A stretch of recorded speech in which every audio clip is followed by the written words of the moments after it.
Welcome to the 2023 Tire Rack One Lap of America presented by Grassroots Motorsport Magazine.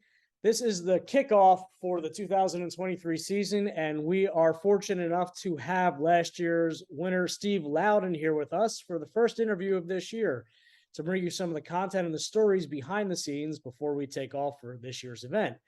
So, Steve, why don't you tell us a little bit about yourself and, more importantly, how many years you've done this event and what's going on this year for you? Well, I started the one lap back in 2006 in a Dodge SRT8 Magnum.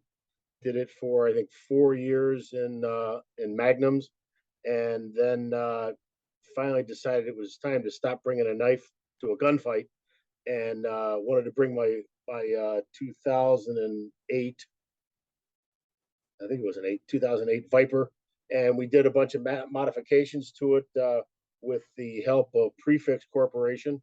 Uh, they they paid for quite a bit. They repainted the car, gave us the aero package, and then we came in third place with that car the first year with it.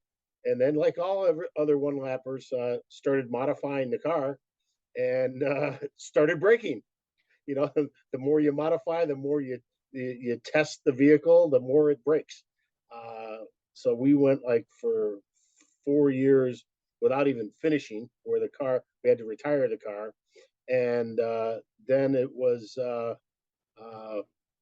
we got had somebody go through the car before the one lap complete performance motorsports, and they went through the car, got it all ready to go, and then Tom Drewer, my co-driver at the time, decided he wanted to get married. Problem was, he got married the week before the one lap, and I took him away from his wife 4 days after their wedding to go on his honeymoon with me. Uh, and that year was it was a lot of fun. It just Tom's heart wasn't in it, and I get that. I should have, in retrospect, given him a pass on that event that year, but I didn't. Then took a year off, went out and bought myself a Corvette ZR1, and I went to the top of the heap to get a co-driver. And my co-driver that year, I think that was 2019, Yeah. was none other than Eric Curran, the previous IMSA champion the year before. And everybody, especially Brian here, gave me a very hard time about that, like saying, "Is that the Eric Curran from IMSA?" I go, "Yeah." "How in the hell did you do that?" I go, "Well, I know a lot of people in high places, but I know more people in low places." But it's something Eric and I had talked about for years. The unfortunate part about that year was that Chevrolet, uh, prefaced that car by saying it was track ready. Yeah. Nothing could have been farther from the truth about that car. And we won't go into all of those details, but we ended up retiring the car that year, and I sent It was Eric after back. Road America, right? No, we actually did Road America, and then we went up to Brainerd. Yep. And the next day we were going to be at Hastings, and we knew it was going to be raining. And I had taken some bad information from some people about the tires we put on the car, and the tires that were on the car were just terrible in the rain. And we knew it was going to be raining at Hastings, so we said, let's not bother. We're out of it anyway, so you can get back to work. So then brought the car home and did a couple things to it in the 2 days that I was home, and then I literally jumped into the Viper that I hadn't driven in a year and a half, and met everybody back at Blackhawk Farms, Yep. and finished the event. And it was a lot of fun to finish it that way. Had absolutely nothing, to win. It was just for the fun of it. And then the following year was COVID, that we couldn't do anything. I had gotten a new co-driver, and then the event got canceled.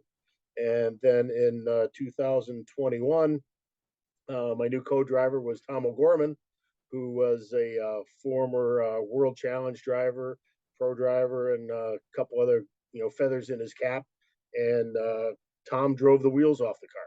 So we won the event in 2021, and in 2022 we repeated it. I'd always said I just wanted to win it once, and then I'd do it just for fun. So, well, you can't do anything just once, especially in the one lap. Yeah. So we came back and won it again in 22. And this year, the name of our team is Just for Fun.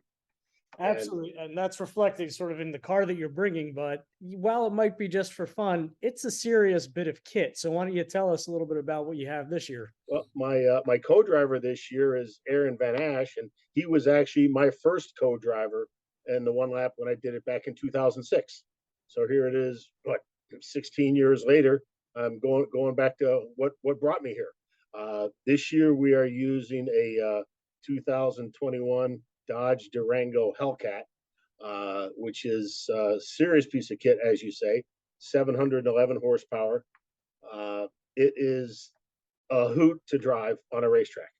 I was at Road Atlanta 2 weeks ago, and the corner workers there were seriously worried about this 6,000-pound brick going down the back straightaway at 140 miles an hour.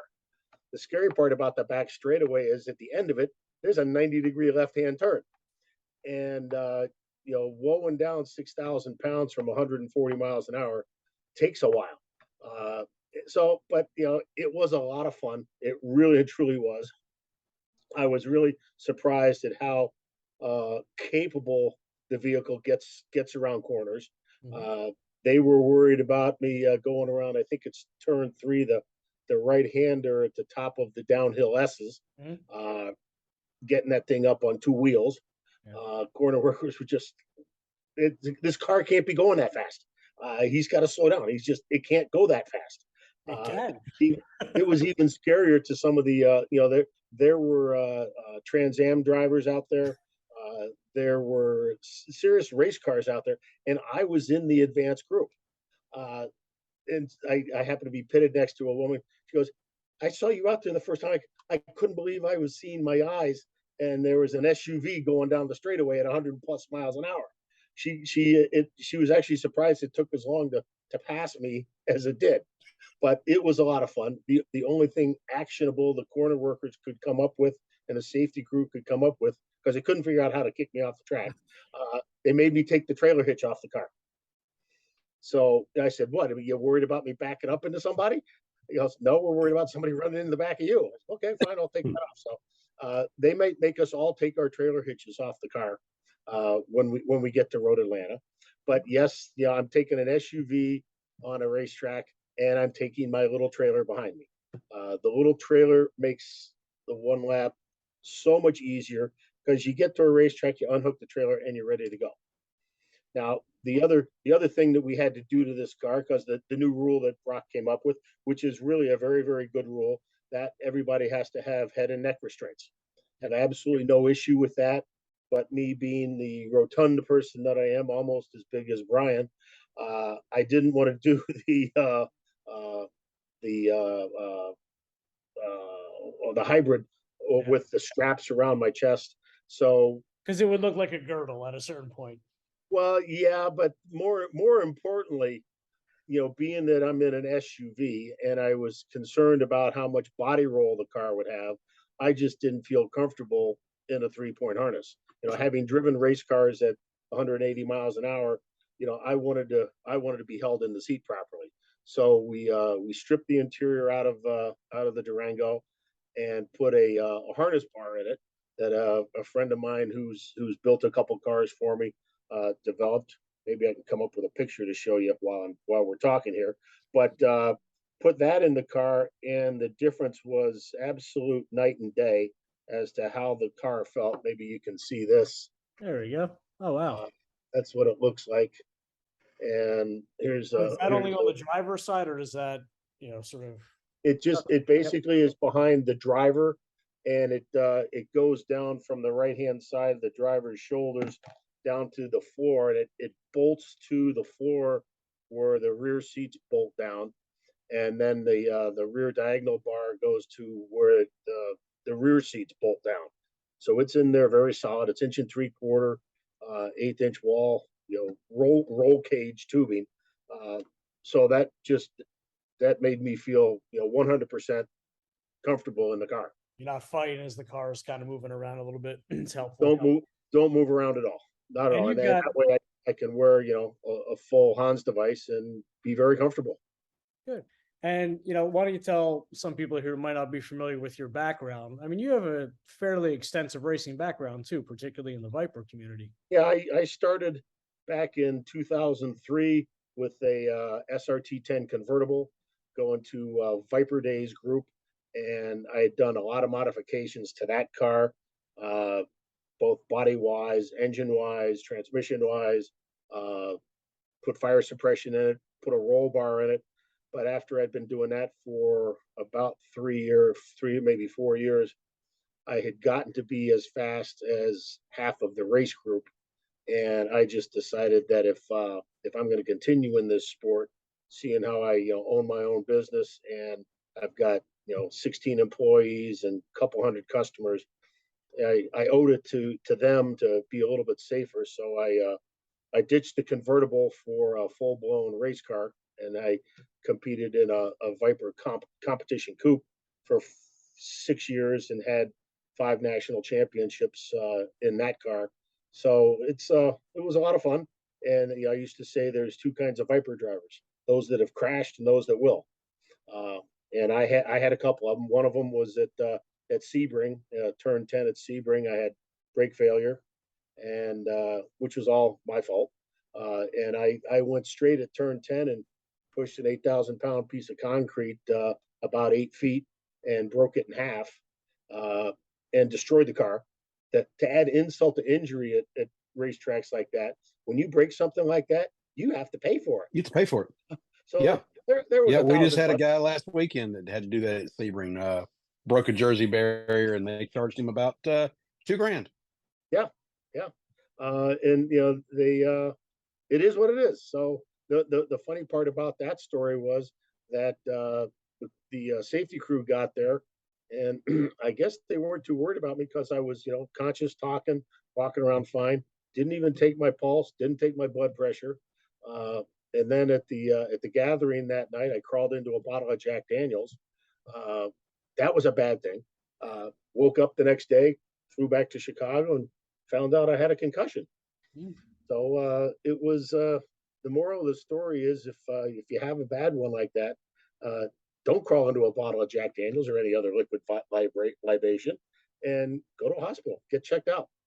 But yeah, the Viper racing was a lot of fun, and that's kind of what got me into the one lap.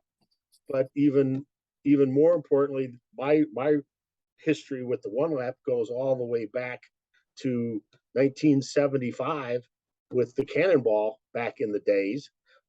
If you guys might remember, go find a 75 edition of Car and Driver magazine. I happen to own a Trans Am that was in the Cannonball that year, was on the cover of Car and Driver magazine. So I have a personal legacy with this event. And, I actually did the Cannonball Classic in 1999, which was the 20th anniversary of the last running of the Cannonball, where we took my 100-point show car and drove it from New York to Long Beach. That was more of a rally, but it was a lot of fun. It really was. My car and Brock's Challenger were the only cars on the event that had been in a previous Cannonball. There were some wild cars in that. There was a Superbird in there. I think there was an old California Mille car that was in it. Brock was on it. Brock Jr. was on it. So it was a lot of fun. It really was. Nice. I'll let Brian take the next question here because for a while he's been sort of the voice of the one lap while I've been on a semi hiatus competing and trying to do media stuff. So now that we're back in the swing of things, I'll let my co-host here go for it. Brian, are you awake? There you are. I'm awake. So it's like a diesel. Once you get it started, keep going. Yeah. Glow plug's got to warm up. So kind of a comedic question. Have you visited more racetracks or more Margaritaville locations? Boy, I'd have to say more racetracks because there's a lot more racetracks than there are Margaritaville restaurants these days. I think there's about 28 Margaritaville restaurants, and my wife and I have been to all of them. And as a matter of fact, though, we've been known to stop at one or two on a one lap before. In fact, we may even do it this year when we go out to Hallett, because there is a Margaritaville in the Margaritaville casino in Tulsa. Nice. Okay. So we may kill a couple birds with one stone there. There you go. There you go. Will you be taking the immaculate timing notes that we see you take every single year there on the wall? Probably not, because Damn it. I'm not going to be, in the first run group, and my co-driver won't be the first or second driver. I'm going to be back in the pack, just having fun. This year, it is just for fun.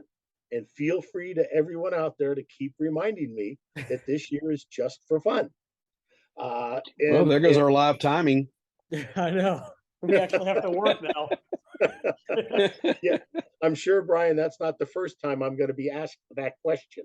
But it's I truly enjoyed doing that, but it allowed me to do that because my co-drivers in the past were in the top seed, and once I got the car ready for them to do their thing, they're out doing their thing. So I was just keeping track of the top guys and see where we fit in.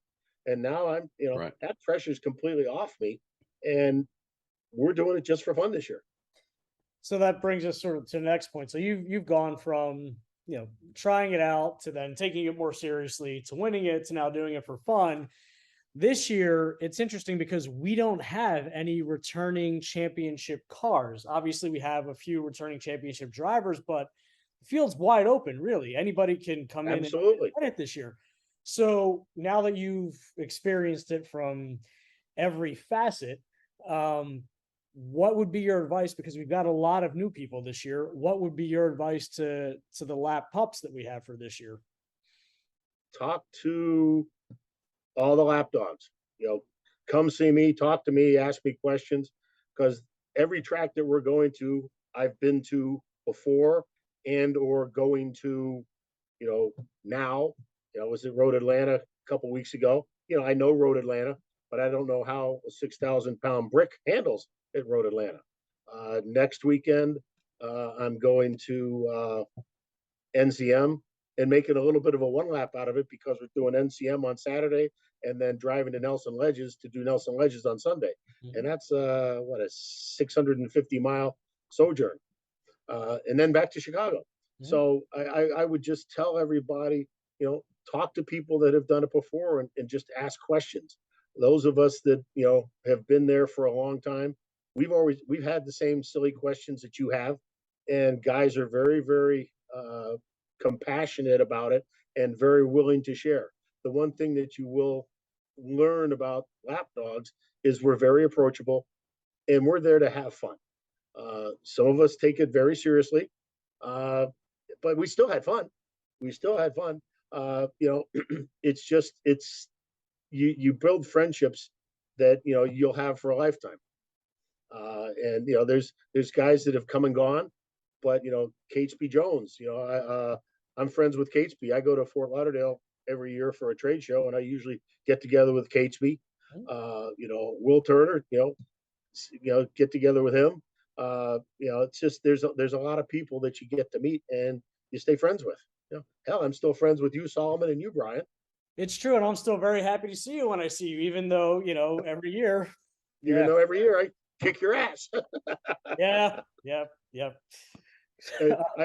I assume you're bringing another well-prepped Mustang this year. I am bringing a tour bus this year. So Brian and I are going to be in my the motorhome because given the events of last year and the roles sort of shifting a little bit for this year. Okay.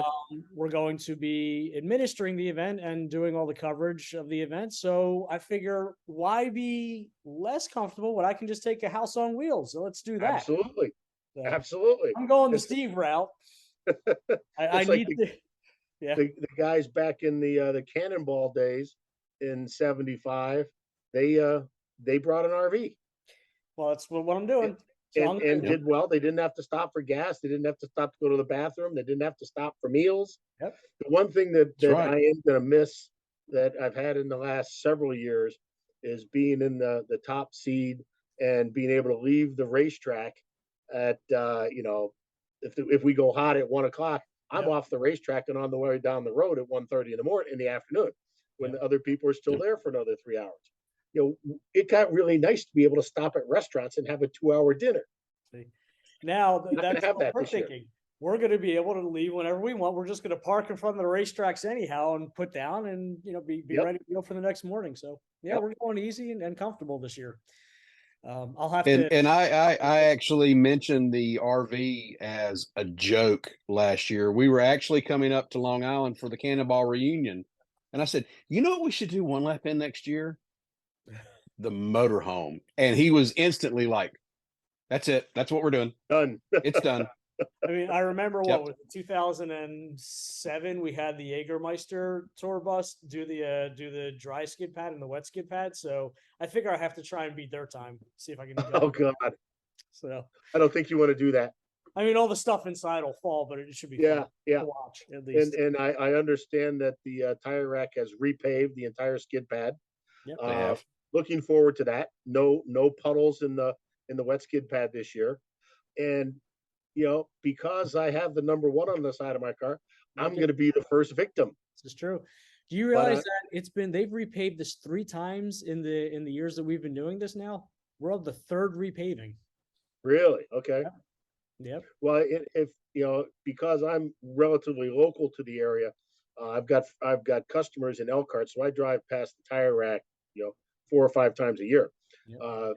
Right now, they're out there going round and round on it with a trailer that's probably has 20 tires on it and weights in it to season the help get the frost out of the ground. Yeah. To get ready for us. So, but it's going to be different this year. Driving this 4-wheel drive 6,000-pound SUV as compared to a 3,000-pound 750 horsepower Corvette.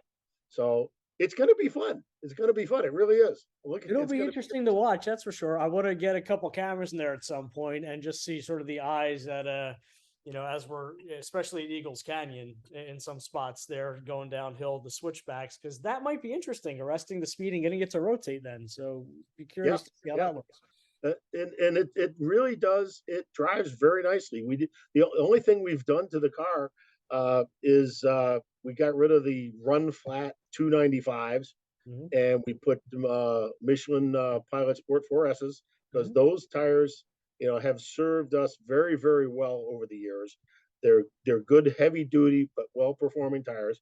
So we went from 295 45 20s to 315 30 20s. Yeah. So we picked up about 1.25 inches tread width, and they grip surprisingly well. Have you found the degradation on that easy enough to manage? Because I know, for example, on the Mustang, it's 4,100 pounds and change, and the deg on the 4S's, because I'm running a 315 30 20 also on there, can be substantial. So what? Well, the first day at Road Atlanta, when we went out, it was only 30 degrees. And I did not have enough tire pressure in the tires. And boy, did they take some chunks out of the corners of the tires. Yeah. It was massive. And I did find that you have to run them at a higher pressure than we did with the Corvette. And they kind of have that little window in there at that higher pressure because, they'll work really well. And then as soon as you get over probably 34, 36 PSI, it's immediately understeer city in them. So I didn't really have that problem in the Durango. And I think part of it's because I just can't go fast enough, to get to understeer. Okay. I was a little bit more sedate and, trying to behave myself just to see how the car handles. The one thing I did find out was, especially at Road Atlanta, coming down from 140 miles an hour, the brakes on the Durango are good for about 6 laps. and then we only have to do 3. We only have to do 3. Make it but cool. what I also found out as the backer plates on the rotors, to keep the rocks out of the rotors. Yep. When I got home, I put it up on the lift, and all the paint was gone off of them. The rotors obviously got hot enough that it just cooked the paint right off of them. Yeah. So we just took those backer plates off. So Nice. now we'll just get that much more air to them. So before we move on to the last few questions, why don't we give you an opportunity? So who are some of the sponsors you have this year? Any charities, anything to that effect? Who are you running for this year? This year, my wife has been very active in the Susan G. Komen Breast Cancer 3 Days, so I'm going to be carrying some breast cancer 3-day logos on the car. The sponsors, we really don't have any this year. I haven't gone out because, again, it's all for fun, and we're just I'm not trying to win anything. I'm just doing it for fun, and I'm not even going to carry my company logo on the car. So, but you did, if memory serves correctly, for many years you had a very specific license plate. I believe it said "Thanks Apple." Yes. And now you have a different plate. What does it I say have a now? different license plate this year. Yeah. OLOA1. So what you're saying is that the win in the one lap is more valuable than Apple stock. To me, yes. There you go. It To was everybody. it was fun. The Durango has OLOA1, and my Grand Wagoneer has 1 lap 1. Nice. And one of the reasons for that is because I have won it twice. Yep. But more importantly, that license plate's about half the cost of just the vanity plate without a number on it. Nice. Brian, you got anything before we start wrapping up? Yeah. One thing for you, Steve. Who do you think is the team to beat this year? I would have to say Andy. He has been trying for almost as long as I have, and if he can get his McLaren to behave and not break down, like something always seems to happen to that car, unfortunately, like it's happened to me many years. I think Andy Hollis would be the guy to win right now, and it's going to be a tightrope with the guys in the Tesla. I mean, they came in third place last year, and I know they have been working on the car. They're going to be at NCM and Nelson Ledges when I'm there. And when we were at Road Atlanta, there's the guys that have one of these things that's built to the tens. They've been giving them some help on what they can do to that car. So I think that car is going to handle a lot better than it did last year. And the guys have been practicing with it. So it might be between Andy and the Tesla. Could well Yeah. be. Yeah. Speaking of the Tesla, what are your thoughts on like the news that came out of Summit Point last week that track will not allow EVs on track ever again? Do you think that's something that's going to precipitate to other tracks around the country? Yes, I do. And primarily the reason is if these things catch on fire, there's no stopping them. They're going to burn to the ground because there isn't one track that has fire hydrants out by the racing surface, and they're not going to have enough fire equipment, tankers to put the fire out. And I saw something on the internet months ago where one of the things that fire departments could carry is just these enormous fire blankets to pull them over the car to suffocate the fires. It's not a surprise that Summit Point did that. I think the next tracks that would do something like that would be a Road Atlanta, a Road America, Coda, the big tracks where there's a lot of speed and they're spread out over an area that it could happen. I mean, I remembered, I think it was Road America 2 years ago. They didn't want electric cars on it, and they needed some information from the car owners, which they gave them, and then they allowed them. But Yeah, I wouldn't. know they were working with the Tesla team quite a bit to try and get all the requirements that they needed to be able to shut the batteries off in the event of a crash. So they had to get comfortable with that. Right. So I think it's going to be the cars, if they're going to allow, they have to have those provisions so that they can shut the batteries down, or they're not going to let them. I think that's going to become prevalent.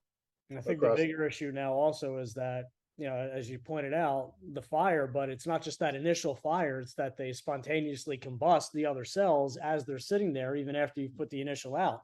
So I know places like Jersey Motorsport Park and Watkins Glen actually have concrete areas where they put the vehicles in and they leave them there for 4 or 5 days, and they still have fires sparking up every now and again. Is that right? They just tow them to those isolated areas and let them go.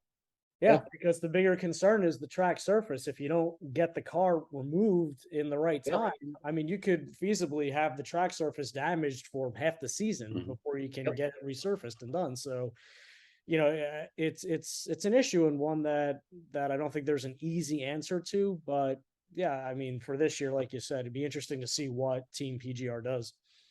That's the only thing I have against electric vehicles is what to do with these things when the batteries die. Yeah. Now, by the time that starts happening more often, they'll come up with technology on how to recycle them. But for right now, that's a problem. And fires are a big problem. Yep. They start on fire, they burn to the ground. And it's the last thing you want as a driver, to be stuck in a car, while the vehicle's sort of catching on fire around you. So sure.